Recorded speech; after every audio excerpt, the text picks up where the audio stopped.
आज हमारे साथ हैं गोरखपुर विश्वविद्यालय के छात्र नेता एवं अखिल भारतीय विद्यार्थी परिषद के विभाग संयोजक सौरभ मोदी। आपसे क्षेत्र के विभिन्न मुद्दों सहित देश की राजनीति पर भी चर्चा होगी। हम स्वागत करते हैं सौरभ जी का। सर जी बहुत बहुत धन्यवाद आदरणीय सुनील जी, आपकी टीम को बहुत बहुत धन्यवाद जो इस ऐसे प्लेटफार्म पे आप मुझे बोलने का अवसर प्रदान कर रहे हैं, जिससे मैं क्षेत्र को या देश के विषय में या समाज में कोई सुझाव या दिशा निर्देश अपने द्वारा जो भी हो पाए वो मैं दे सकूं। बहुत धन्यवाद आपको। सौरभ जी, सबसे पहला मेरा सवाल ये है कि उरुआ हम लोग दक्षिणांचल के रहने वाले हैं या हमारा होम टाउन दक्षिणांचल पड़ता है, आप भी यहाँ के मूल निवासी हैं। कई समस्याएं हैं। योगी जी की सरकार बनी, क्या लगता है यहाँ पे योगी जी की सरकार बनते ही अपराध में कमी आई बृहद पैमाने पर, या फिर अपराधियों की क्या हालत? सब योगी जी बराबर करते रहते हैं कि अपराधियों पर नकेल कसी जा रही है, अपराधी जेल में होंगे, लेकिन महिलाओं पे खास करके महिलाओं के अत्याचार को लेकर के आप क्या कहेंगे? देखिए सुनील जी, हम सभी ऐसे देश में रहते हैं जहाँ नारियों को देवी की तरह पूजा जाता है। अपने यहाँ जो है कि पूरी तरह से नारियों को माताओं के बराबर या देवी देवताओं के बराबर संज्ञा दी जाती है। सरकार से जब से भाजपा सरकार बनी हमेशा से ही सरकार का ये अपना एक प्रोपेगेंडा होता है कि नारी सम्मान की बात करती है, बेटी बचाओ बेटी पढ़ाओ की बात करती है, नारियों की शिक्षा की बात करती है, नारियों की सुरक्षा की बात करती है। और देखिए, चाहे भारतीय जनता पार्टी हो या भारतीय जनता पार्टी न रहे, जब विपक्ष में बैठी रही थी तब भी नारियों की बात करती, नारी सुरक्षा की बात करती है और इसके खिलाफ वो निरंतर कदम उठाती भी रहती है।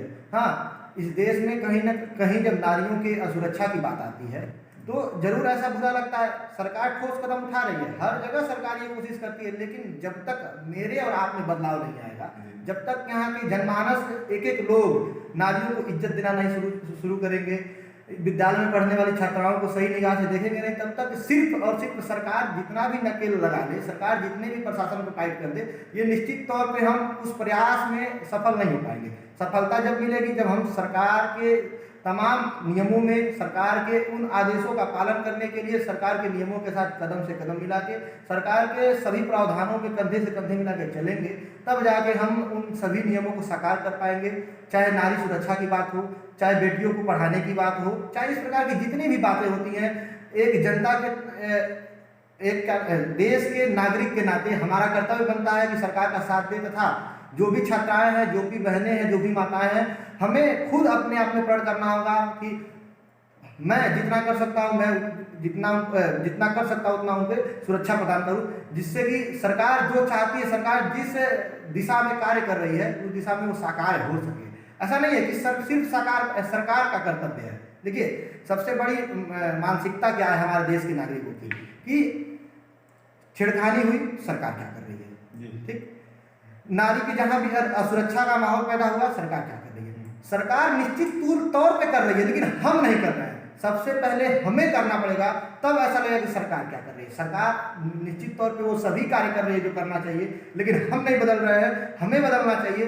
कहा गया है कि गंगा की कसम यमुना की कसम, ये ताना बाना बदलेगा, कुछ हम बदले कुछ आप बदले, फिर ये जमाना भी बदलेगा, फिर ये जमाना भी बदलेगा। निश्चित तौर पे ये सरकार करके दिखाएगी, लेकिन पहले परिवर्तन किस में आना? पहले परिवर्तन हमारे में आना है, परिवर्तन आप में आना है। कमला देवी इंटर कॉलेज उरुआ बाजार के प्रबंधक गणेश गौड़ की तरफ से क्षेत्र के सभी अभिभावकों, विद्यार्थियों व शिक्षकों को नव वर्ष मकर संक्रांति की हार्दिक शुभकामनाएं। बिल्कुल सही आपने कहा कि परिवर्तन पहले हमारे बीच हो, हमारे समाज के बीच हो और अन्य लोगों के बीच हो।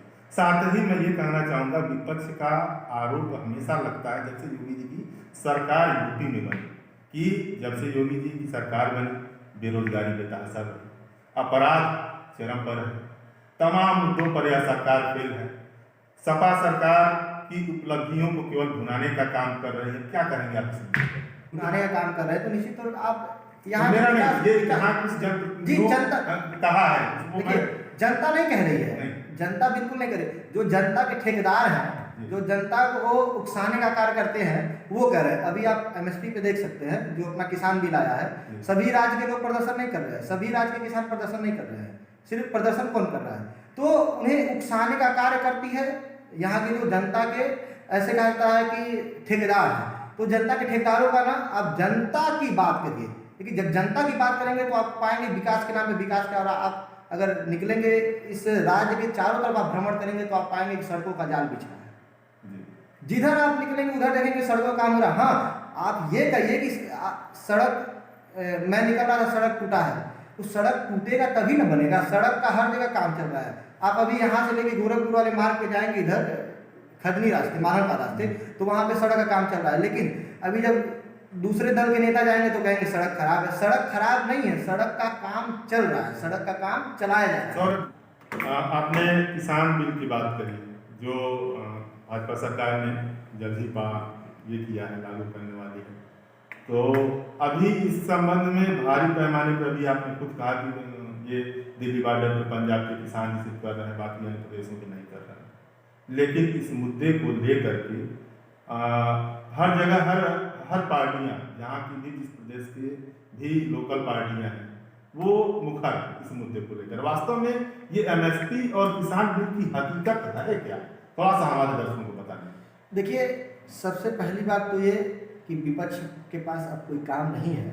सरकार जब सभी अपने पैदलों को सही से और सुनियोजित तरीके से इस देश में कार्य और उस देश में कार्य का क्रियान्वयन करने के लिए कर रही है, विपक्ष के पास कोई मुद्दे नहीं हैं तो सही मुद्दों पे भी ढोल और नगारे लेके निकलने का कार्य विपक्ष वाले कर रहे हैं। जो भी अपना किसान बिल है, आप ये बताइए कि देश के अंदर और राज्यों से किसान क्यों नहीं प्रदर्शन कर रहे हैं? आप ज़्यादा दूर नहीं जाइए, उत्तर प्रदेश में क्या किसान नहीं रहते हैं? उत्तर प्रदेश में भी किसान रहते हैं। उत्तर प्रदेश के किसान क्यों नहीं प्रदर्शन कर रहे हैं? और भी प्रदेशों के किसान क्यों नहीं प्रदर्शन कर रहे हैं? क्यों किसी एक या दो राज्यों के किसान प्रदर्शन कर रहे हैं? लेकिन इसमें कहीं ना कहीं किसानों के फायदे की बात है। भाजपा सरकार ऐसा कोई कार्य नहीं कर सकती है जिससे किसानों के अधिकारों का उल्लंघन हो या किसानों के कहीं ना कहीं किसानों के लिए हानिकारक साबित हो। हमेशा से ही भारतीय जनता पार्टी की सरकार गरीबों की, शोषितों की, किसानों की, ऐसे लोगों की बात करते हुए शुरू से आई है और हमेशा से इनके लिए कार्य करती है। अब किसान बिल में आप ये बताइए कि किसान को अगर जो अपने यहाँ जो सरकारी दुकान पे जाके सपोज करिए कि 18 रुपये किलो गेहूँ है वहाँ बेच रहे हैं, क्षेत्र में सिर्फ एक दुकान है, वहाँ किसानों की भीड़ लगी हुई है और जो भी किसान है या छोटे किसान, छोटे वर्ग के तबके के किसान है, वो वहाँ पे जाके नहीं बेच पा रहे हैं। वो जाके मार्केट में बेच रहे, तो उन्हें 14 रुपये किलो मिला, दाम मिला, तो उससे उनका नुकसान हुआ। अब सरकार कहती है कि आप उसके अलावा कुछ और दुकानें मैं अलॉट करूँगा, वहाँ पे भी जाके आप उसी दाम पे। लेकिन वो स्वतंत्र एजेंसियों की सरकार बात कर रही है, इसको भी तो ध्यान में रखिए। नहीं, आप उसको थोड़ा सा और जब विस्तृत रूप से देखेंगे तो स्वतंत्र एजेंसी के साथ वो दुकानें अलॉट भी करेंगे। वो अपने दुकानें के अलावा दुकान अलॉट करेंगे जहाँ पे आप ले जाके आप अपना जो है जो भी राशन है वो जाके आप सेल कर सकते हैं, जो जाके बेच सकते हैं। और दूसरा चीज कॉन्ट्रैक्ट फार्मिंग। कॉन्ट्रैक्ट फार्मिंग में ये बताइए किसान को कैसे नुकसान हो सकता है। हमेशा से ही हम लोग देखते हैं किसान पीड़ित कैसे रहते हैं।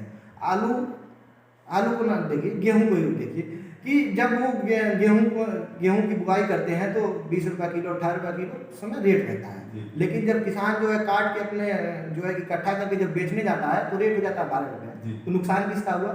नुकसान उस स्थिति में किसका हुआ? किसान का हुआ। तो उससे बचने के लिए अगर किसान जो है शुरू में अपने फसल का कॉन्ट्रैक्ट कर लेता है कि 18 रुपये इस समय फसल की कीमत है और मैं फसल होने के बाद 18 रुपये में ही बेचूंगा, तो उसमें आप खुद ही जो है कि आप बताइए, आप मेरी बात आप बताइए, तरह से किसान है, किसान भी किसानों के हित में है। मैं कुछ नहीं बोलूंगा, आप बताइए आप कि मैं 18 रुपये पे बोल रहा हूँ, ठीक है, 14 रुपये अगर रेट कम हो गया तो 14 रुपये में बेचना पड़े, वो ज्यादा ठीक है कि 18 रुपये इस समय रेट है और जब मैं काट रहा हूँ उसे, जब मैं बेच रहा हूँ तब भी 18 रुपये है, कौन ज्यादा सही है?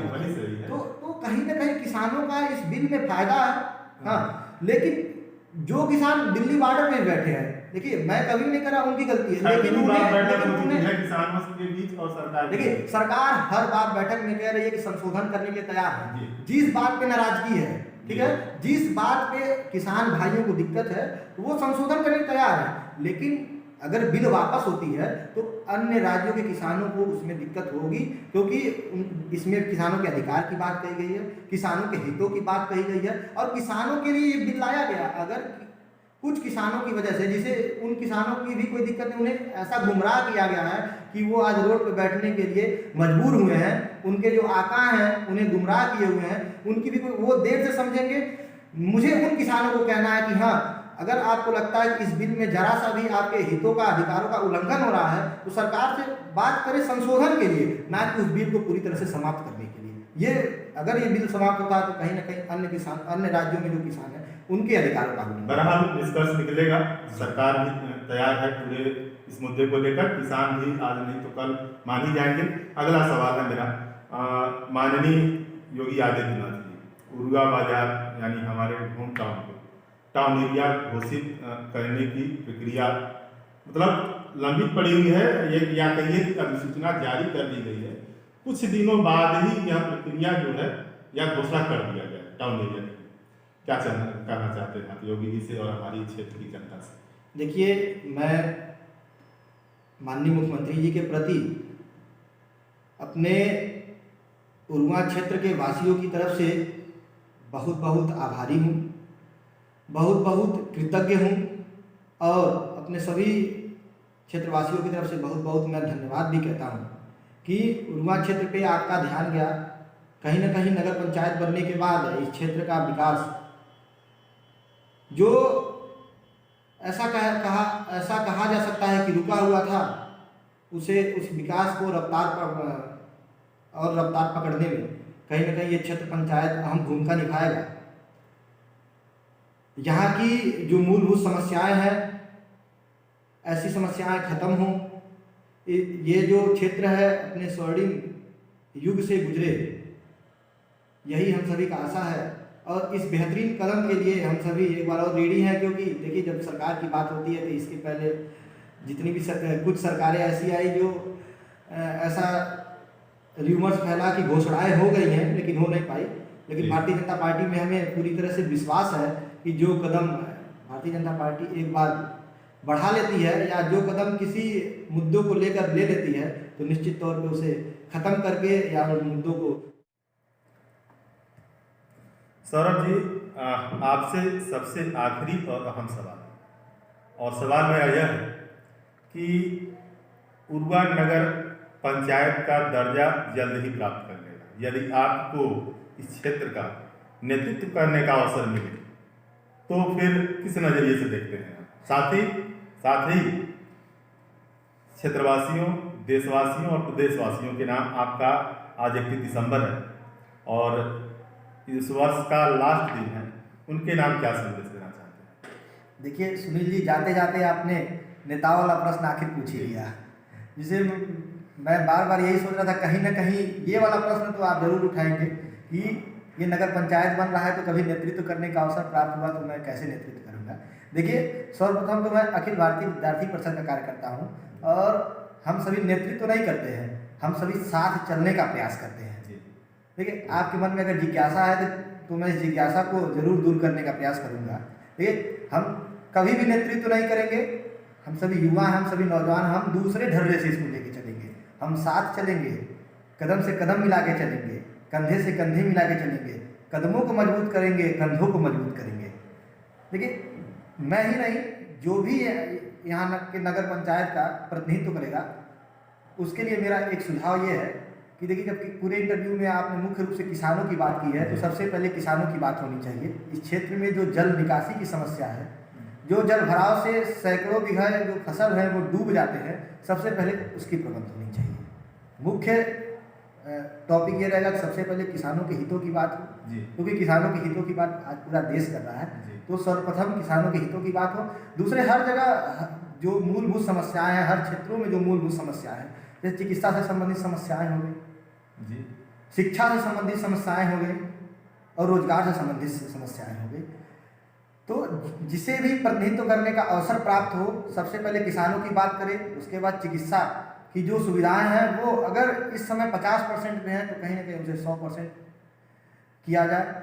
शैक्षणिक समस्याएं जो है उसे दूर किया जाए और रोजगार, अगर जहाँ भी ऐसा अवसर प्राप्त होता है कि रोजगार यहाँ के क्षेत्रवासियों को मिले, वहाँ रोजगार की भी बात करनी चाहिए। जैसे अभी अपने माननीय मुख्यमंत्री जी ने कोशिश किया कि चीनी मिल के पास इथेनॉल प्लांट बैठा दिया, इससे क्या होगा, क्षेत्रवासियों को रोजगार मिलेगा।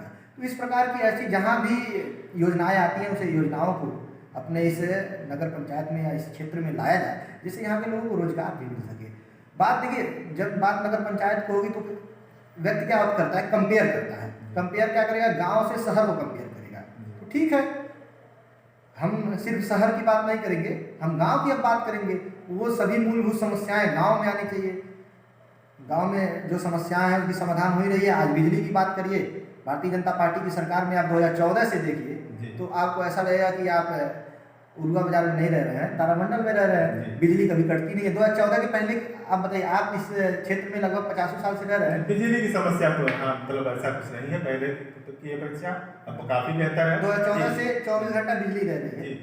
शौचालय घर घर बन रहा है, तो रोड घर गांव गांव बन रहा है। तो और क्या सुविधाएं चाहिए? भारतीय जनता पार्टी की सरकार हर अथक सार्थक प्रयास कर रही है कि उन सभी सुविधाएं मिल सके। जो सुविधाएं ऐसा है कि छूट रही है, वो नगर पंचायत बनने के बाद उन सभी व्यवस्थाओं को और सुदृढ़ किया जाएगा। जो भी प्रतिनिधित्व करेगा वो इन सभी मुद्दों को लेकर प्रतिनिधित्व करे, ये ऐसा उम्मीद है। और आज 31 दिसंबर यानी कि नए वर्ष की पूर्व संध्या है। इस जाते जाते मैं अंतिम में आपके इस चैनल के माध्यम से, इस बेहतरीन मंच के माध्यम से मैं सभी क्षेत्रवासियों को, प्रदेशवासियों को, देशवासियों को नए वर्ष की शुभकामनाएं देता हूं। उम्मीद है कि जो पिछला वर्ष पेंडेमिक की वजह से हम सभी ने बहुत ही कठिन परिस्थितियों में गुजारा है, अगला वर्ष पुरानी सभी दिक्कतों को छोड़ के, पुरानी सभी विपत्तियों को छोड़ के हम लोग नया शुरुआत कर सके और हम सभी का जीवन सुखमय है।